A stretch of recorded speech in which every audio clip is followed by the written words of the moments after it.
बात आती कि महिला कमजोर होती है और मेरी ये फेवरेट लाइन है, ना मैंने किसी की उठाई ना कुछ और, मैंने फील किया जीवन में कि जो जननी अपने शरीर से जब शरीर पैदा कर सकती है तो वो कहां से कमजोर हो सकती है।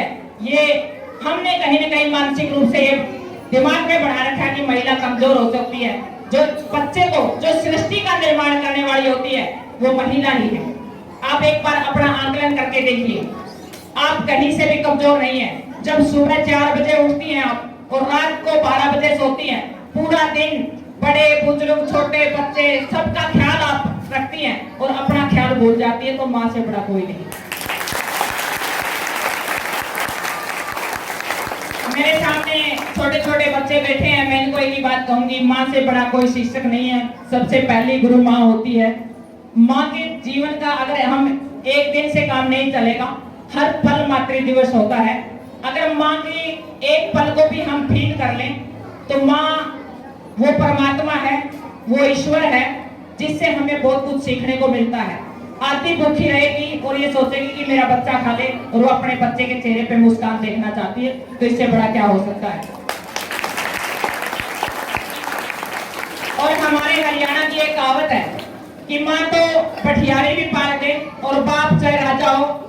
पठियारी का मतलब माँ कैसी भी परिस्थिति हो, कैसे भी हालात हो।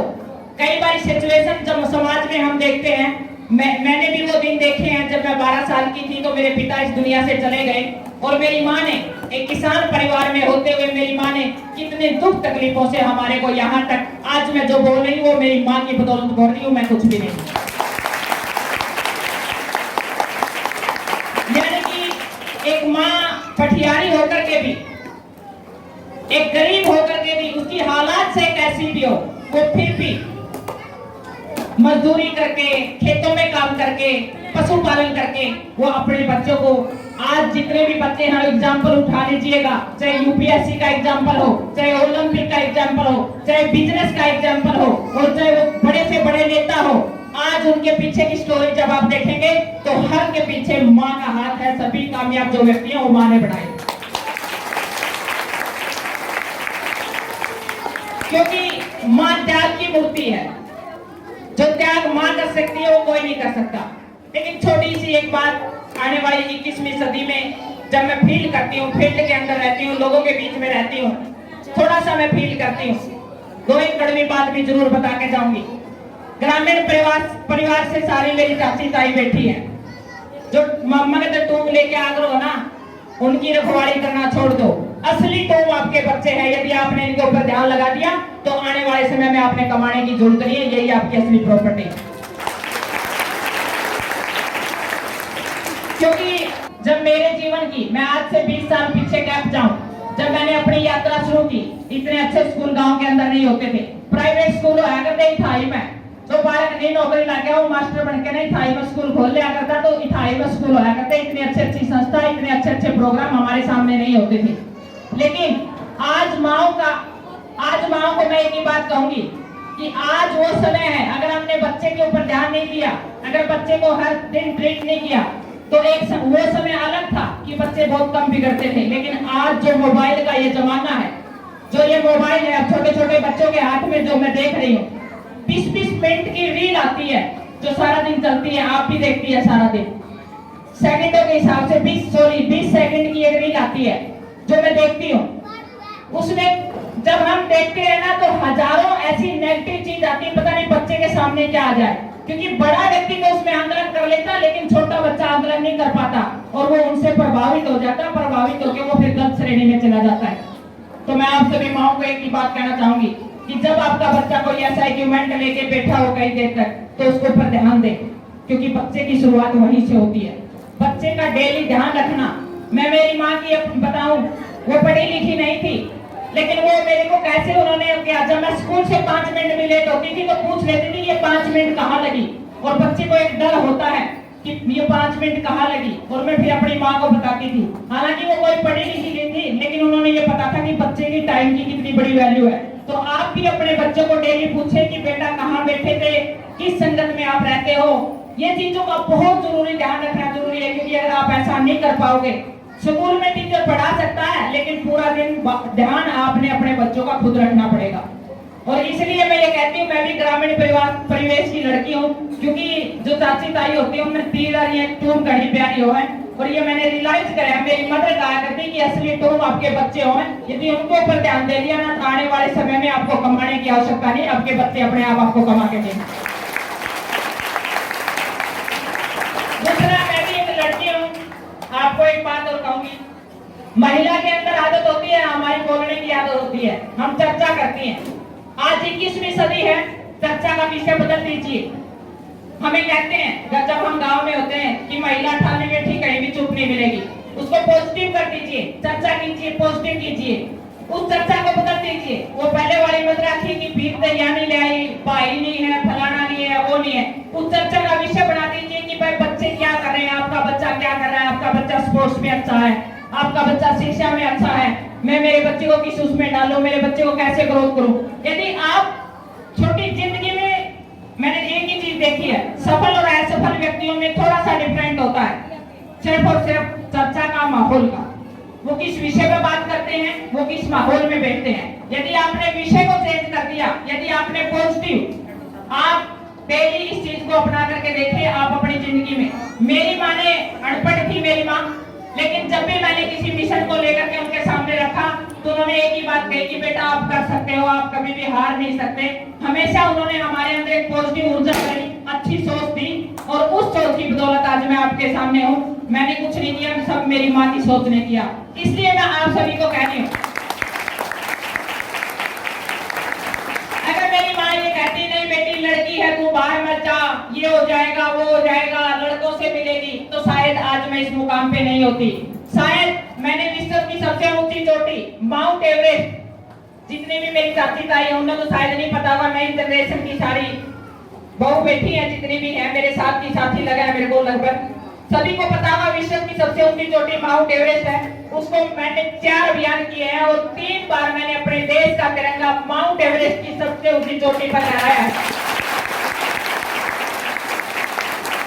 अगर मेरी माँ ये कहती कि बेटी ना मर जाएगी, ये हो जाएगा, तो शायद मैं, मेरी माँ ने एक ही बात कहा कि ये जीवन है, ये तो यहाँ चलेंगे, रोड पे चलेंगे, तब भी मर जाएंगे, लेकिन बेटा ऐसा काम करके जाओ कि एक दिन आपकी जब लाश आए तो वो तिरंगे में लिपट के आए, मैं ऐसा देखना चाहती हूँ। यानी ये उन शब्दों का कमाल है, और उन्हीं शब्दों के माध्यम से जब मैं चाइना साइड से एवरेस्ट करने के लिए गई तो मैंने मेरी माँ को बताया कि उस साइड में बहुत खतरे हैं, शायद मैं अब वापिस आऊं या ना आऊं, लेकिन मेरी माँ ने एक ही बात कहा कि कितने भी खतरे हो, मैं एक ही बात कहना चाहती हूँ कि तू कभी भी ये मत कहिए कि मैं ये नहीं करना चाहती, मैं हमेशा ये सुनना चाहती हूँ कि मैं ये भी करना चाहती हूँ, माँ ये भी करना चाहती हूँ। मैं कभी ये नहीं चाहती कि तेरे शब्द में, तेरे मुंह में कहीं भी ना आए। तो ये उन्होंने मुझे जीवन में सिखाया, और मैंने चाइना व नेपाल दोनों साइड से माउंट एवरेस्ट करने वाली मैं इंडिया की पहली बेटी बनी, मैंने अपने देश का तिरंगा लहराया। मैं किसान परिवार की बेटी हूँ, एक विधवा माँ। मेरी माँ ने, मैंने बताया कि मैं 7 महाद्वीपों पर जो सबसे बड़े पहाड़ है, जो सबसे बड़े माउंटेन है, मैं अपने देश का तिरंगा वहां भी लहराना चाहती हूँ।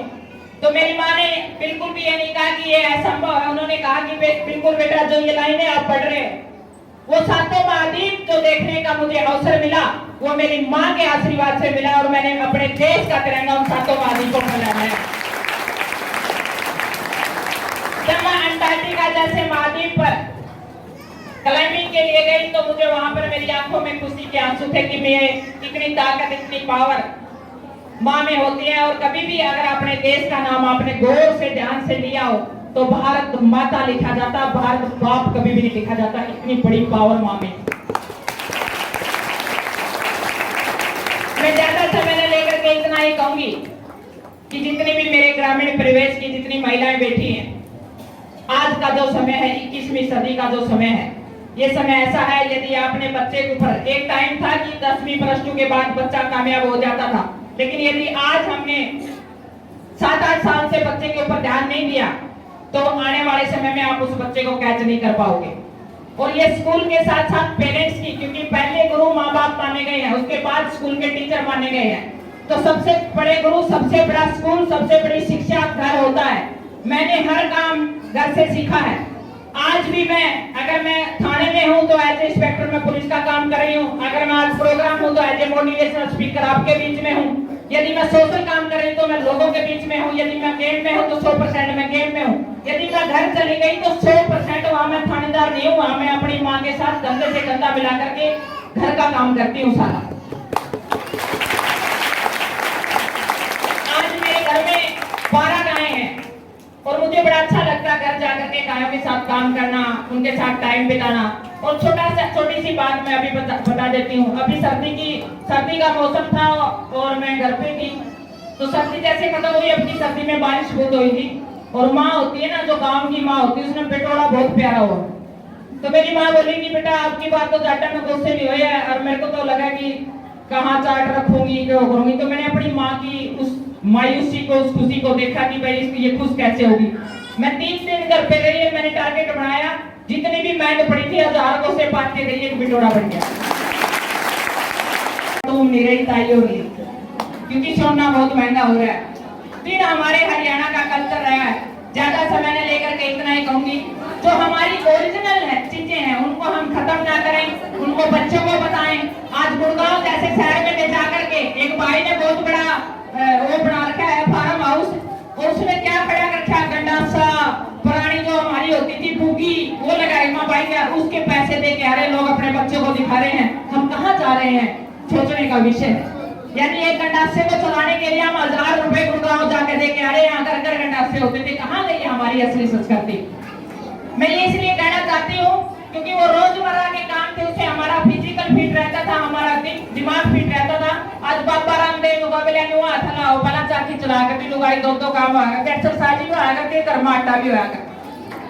तो ये हम, और 21वीं सदी के बच्चे, मैंने एक बुक में पढ़ा था कि जो 21वीं सदी के बच्चे हैं उन बच्चों को बताने की जरूरत नहीं है, उनको प्रैक्टिकल जो पेरेंट्स करके दिखाएगा वो अपने आप सीख जाएंगे बताने की। तो किसी टाइम भी आ सकते हैं, 5 बजे उठती और रात को 10 बजे सोती है, इतना काम करती है। मैं कहती हूँ रेस्ट कर लिया कर, मैं रेस्ट करूंगी ना तो फिर मैं बैठ जाऊंगी, मेरे को लगा रहना ही अच्छा लगता है। तो माँ से बड़ा कोई आइकॉन नहीं हो सकता, उससे बड़ी कोई प्रेरणा नहीं हो सकती। जितनी भी चाची ताई बैठी हैं सभी को मेरा हाथ जोड़ के प्रणाम। आप स्वस्थ रहें और खुश रहें। जय हिंद, जय भारत। Thank you madam.